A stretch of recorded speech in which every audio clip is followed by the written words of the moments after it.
Episode 185. Today we recap the Royals series and preview the upcoming series versus the Minnesota Twins. You're listening to the Bucko Banter podcast, brought to you by the Just Baseball Media Network. Cue the music. Rockin' 101, she compliment my taste. Whiskey in my lemonade, cause I like the way it tastes. Best seats at the Pirates game, they let me run the base. Yeah, my time is like my money, cause I can't afford to waste. Wifey is a lawyer, take my date to my dates. Order steak by the plate, sending case after case. Run my race at my pace, clear the grass of the snake. Welcome back to episode 185 of Bucko Banner. We've got a little bit to talk about, not too much. 6 in a row. 6 in a row, not a good thing, though. Not 6 wins in a row. We were held runless in Seattle, and we lost. We scored 3 runs consistently, all 3 games against the Royals. That's a positive, right?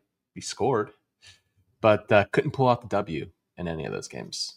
Listen, this is just how baseball works. You win 6 straight, you lose 6 straight. And you lose 12 straight. Everyone knows that. Everyone knows that. That's an unwritten rule. Okay. The boys are just following what we've done for the history of time. Okay. So I'm not worried about it. Going into this, I said they needed to win 6 of 9 to convince me that the win streak. I don't know if that math is even possible anymore. Did you carry the 2? I carried the 2, dropped the 0. Yeah, no, it's not possible. Not possible. Yeah, I said they had to win 6 of 9 after the 6-game win streak to convince me even slightly that they could potentially just have a better second half, right? Or add to this team, even like we've talked about adding by subtracting, right? And like making this team better, especially for next year, and to potentially even make it better this year. I don't want to say I'm happy they've lost 6 in a row. I'm always rooting for the Pirates to win. But when they lose these games, I'm not upset. Yeah. And that's because I know things are just the same. Everything else that happens is just a smokescreen. And if they keep winning and they keep fooling you with the 6 games here and then they lose a ton, not hitting, things are still the same. We need change, and I'm afraid with this organization, if things don't go drastically wrong, they're not going to change anything. And you don't think they've gone drastically wrong? It needs to go even further than that. I think it's gone pretty far, but okay, yeah, sure. Talk about the last couple of years. They've won 76 games, right? They're not even close on pace to that this year, right? Not even close. Nothing changed in those 2 years. Yeah. In fact, they said they were getting better. How much worse does it need to get for you to actually make the change? That's where I'm getting at. And I think it needs to get much, much worse. Yeah. They fired Shelton. Kelly has been likable. Is this the move going forward? Like, is this how they go into 2026 and they say, hey, Kelly's our guy. Here's the roster that we have. Everything's good. Or do they need a complete overhaul? And I'm leaning towards the latter. Yeah.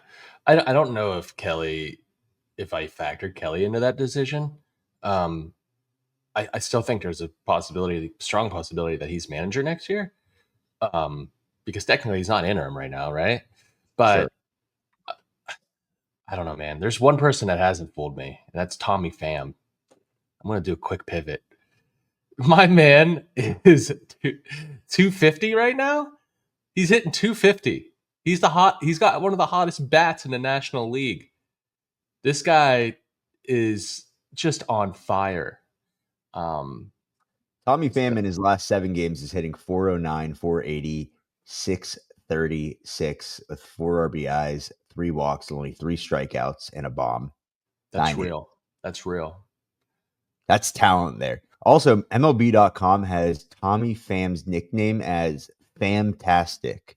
Yeah, I saw that the other day, actually. I don't think anyone's ever called him that And if someone did, I think you'd punch him in the face. But was going to say the same thing. If we're on the field next time when we call him fantastic, I think he'll never talk to us again. yeah, I'm gonna get a head start on running down the left field line. But anyways, yeah, no, he's been high. And in all seriousness, like probably good for his trade value. I think a lot of guys are playing better at the right time, Sure. and that's going to be key going into these next few weeks, right? I mean, if it's nothing, if it's not an aggressive deadline, we're going to have a very soggy sorrow episode after on August 1st. Soggy sorrow. That's pardon my take phrase. The soggy sorrows. Yeah, sounds Wow. gross, but yeah, it is going to be gross, and it's going to be very depressing. So, You want to hear something more depressing? Sarah, Brian Reynolds in his last 7 is hitting 074, 0.074. That's a batting average. yeah, okay, Usually there's not a 0 to start there. yeah, I'm not used to seeing that. Okay, Okay, his on base is 107, his slugging 74, and okay, he has 12 strikeouts. yeah, that's depressing. He's doing his best Austin Hedges impression, I think. So It's a tribute. That's all it is. pour one It's out just a for. tribute. It's bad, man. That couple, do you think the trade rumors, I know it wasn't better before that when Noah dropped the leaked list, which is accurate reporting, and it's also a hilarious list. Yeah. And it caused Noah Hiles caused drama. I texted Noah this the other day. I was like, "You started a fight between Evan Longoria and Brian Reynolds. He really did. This is your fault." I'm like, "What have you done?" Jokes aside, it's a good reporting. It's an accurate list, and things have not been good for Brian Reynolds. And Yeah. I don't know if it needs a change of scenery or, I mean, the trade value has plummeted. This is a guy that you gave the biggest contract to in Pirates history, who has just been putrid Yeah. this year. I think some teams that are anxious to add bats will see the track record with him because it's more positive than it is negative. Sure. And I think that, like, I think it's the opposite with Brian Hayes, right? So I think he still could bring back a decent return no matter what. But yeah, the trade demands don't really help his cause. Given that they're all contending teams, but also just like I think that rubs teams the wrong way. That all 6 teams you don't want to play for are big winning organizations right now, so that definitely doesn't help. This is why I say it's. I don't understand why teams like necessarily wait until the deadline. I get that there's more incentive, and there maybe you get a team to bite more and get when you're on the clock and you only got 10 minutes to go. Like I get that, but sometimes you can trade someone too late and it becomes it doesn't work in your favor. So he's a guy that could have probably been gone already. And if I had a bet right now, I'd say he doesn't go anywhere by the deadline. I But agree with that. yeah, I agree with that. Thinking about it, I would like to keep Brian Reynolds because, like you said, the track record, right? But just recency bias is like, man, what is going on here? Like, we need a fresh start. Mitch Keller's been good, yeah, right? The trade rumors. If anything, he's helped his value, and it's kind of like a love hate when it comes to trading Mitch Keller. Great guy, has been an absolute dog for us. I don't know, man. Like you said, I think things just we need fresh faces. yeah, yes, we do. So fingers crossed. But my first focus is on the draft, and actually tonight, I guess we'll announce that we're going to be talking to Tyler Jennings on the Clock Pod. He's our MLB draft expert at Just Baseball, so I'm really excited to do a bonus episode, getting you ready for the draft next week. That comes first, and if there's one thing positive right now about the organization, it's Justin Horowitz and the amateur scouting department. They've done they did a great job in draft one, given the sample size so far. And I'm gonna right now. I'm with the mentality of, in Horowitz we trust. Like whoever he takes, I'm gonna trust it. But we'll dive more into that later. That'll probably be out tomorrow or this weekend. Sure. Quick headlines, real quick. Chase Shugart to the 15-day IL with left knee inflammation. He's been good for us all year. That was a good acquisition. Despite his last start versus the Royals, where he gave up a couple, he has been nails for the Yeah. most part. So that's going to hurt losing him in the middle of that bullpen. Ryan Barucki, though, is on a rehab assignment in Bradenton. That'll probably be short, and then he'll get reassigned to Indianapolis. He'll be there for a little bit. Jack Sawinski was recalled. This team needed bats. You got one. Jack Sawinski. What are your thoughts on this? Because Shugart goes down, and the team that can barely find playing time for Alexander Canario says, "Let's bring up another outfielder." Oh, it's stupid. Like, why don't they just bring up Moretta? Or I don't even know if he's able to be recalled yet. I think he's still got a little bit of time there. But I mean, there's other. I guess I don't really want Holderman up here right now.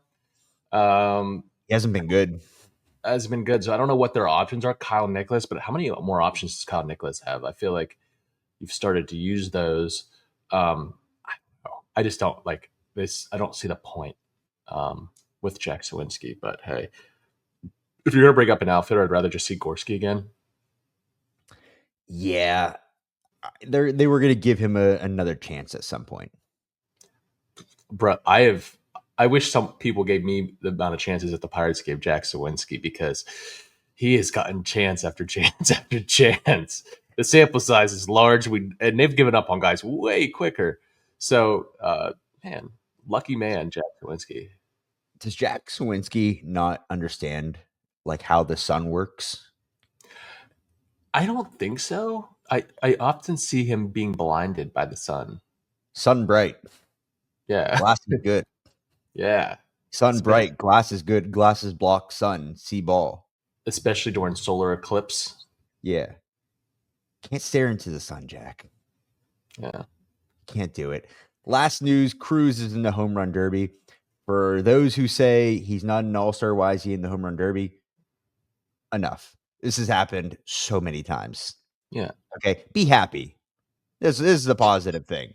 You got a guy other than Paul Skeens that's going to be down in Atlanta showcasing.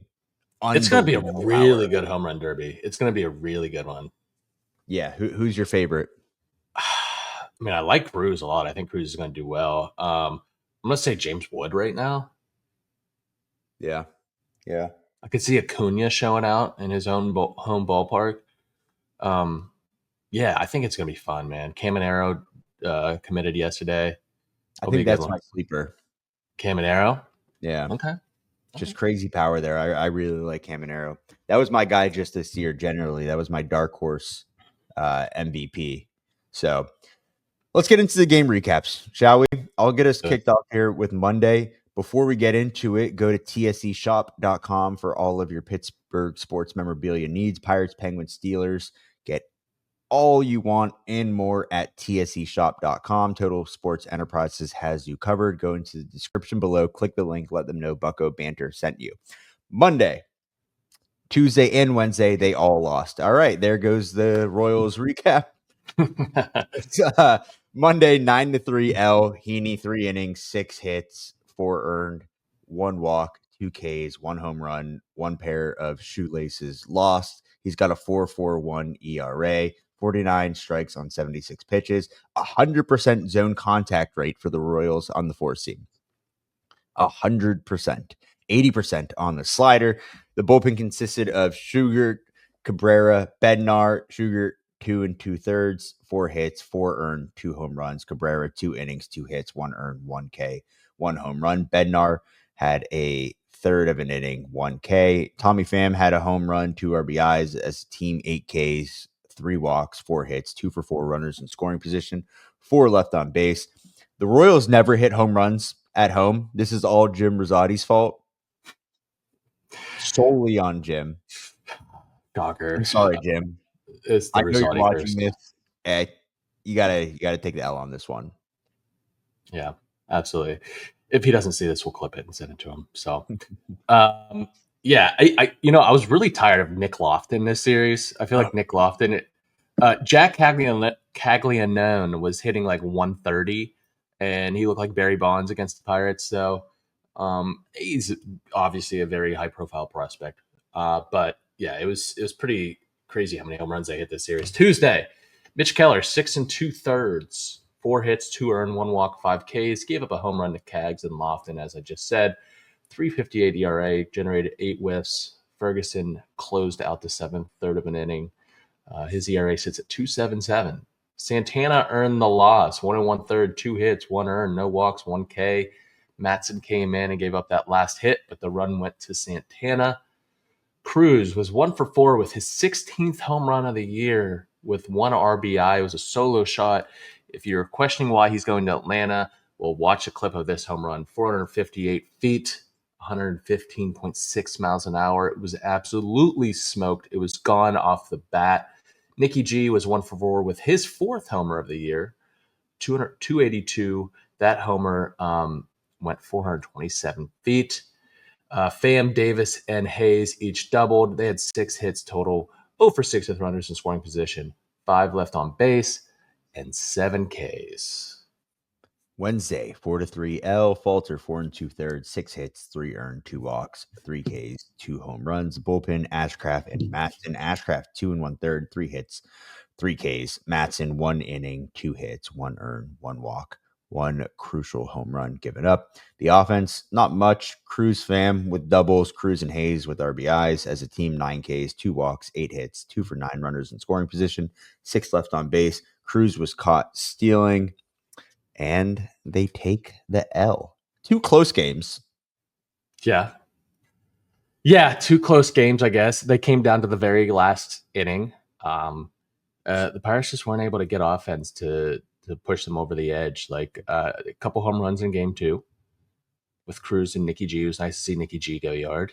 But they just weren't able to do it. I guess it was good to see some guys cross home plate, unlike the series in Seattle.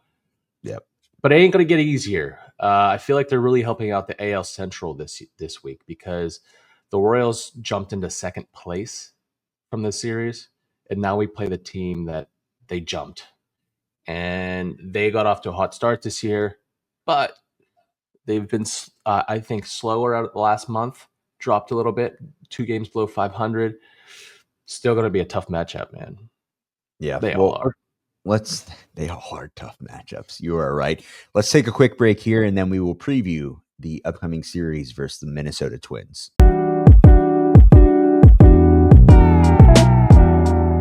Scott, we're back versus the Minnesota Twins, the Twin Cities.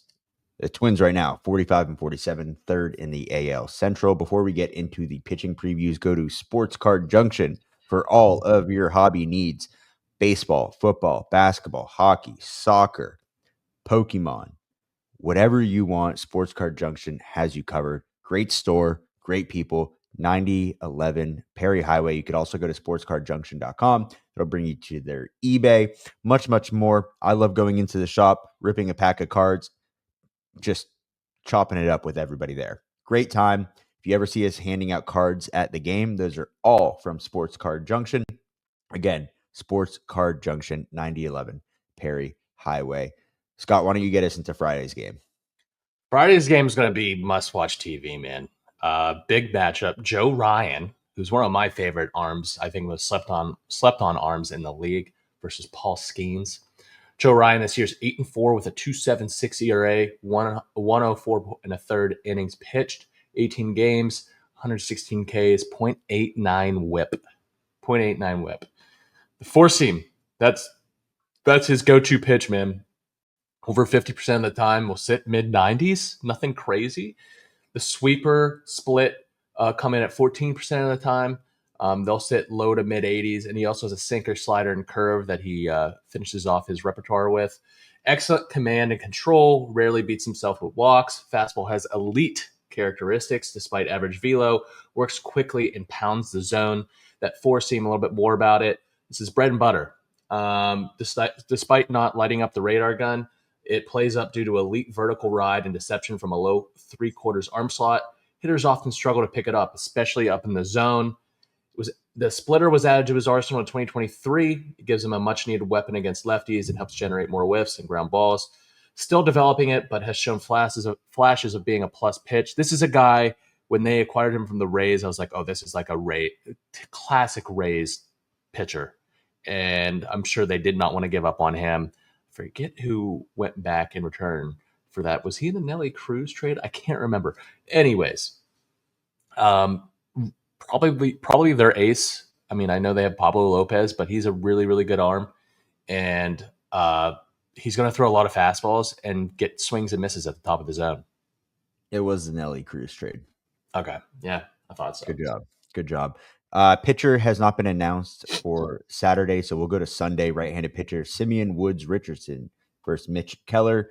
Woods Richardson this year, 5-4 with a 4.08 ERA, 68 1/3 innings pitched, 14 games, 59 Ks with a 1.32 WHIP. The arsenal is a four-seam slider, curve, change, split, lively pitch mix led by spin-heavy fastball and budding splitter, augmented by solid off-speed offerings. At his best, he profiles as a dependable back-end starter, keeps hitters off balance, advanced feel for pitching. The splitter is a new addition to the arsenal that's showing real promise. It tunnels well off the fastball with significant drop and arm side fade, generates weak contact and swing and miss, especially against left-handed hitters. 3 games in Minnesota, and then thank God for the All-Star break. Thank you, my God. We made it through the first half. Almost. We're almost there. Yeah. And we got a whole another half of baseball, which I'm very excited about, but I'm ready to close the chapter on this first half. Yeah, same, man. I'm ready for a little break. They come back against the White Sox next weekend, but if we ever needed a break, this has been a nice one because they've been away for 3 straight series, and we go right in the All-Star break. Need just a week cleanse. Yeah, well put. Well, if you don't already, make sure you subscribe to the YouTube. Leave a comment, tell a friend to tell a friend. Make sure you're downloading the episodes. Leave a 5-star review. That helps us out a ton. Follow on all social media. Get in on the Instagram and the TikTok.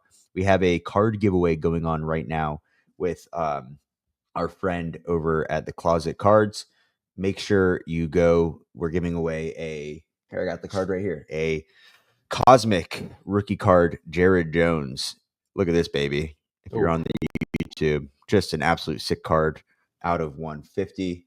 Go over there, follow his account, follow our account. You get a chance to win. Winner will be announced Sunday at 8 p.m. And until next time, raise it. Best seats at the Pirates game, they let me run the base. Yeah, my time is like my money, cause I can't afford to waste. Wifey is a lawyer, take my date to my dates, or the steak by the plates. And they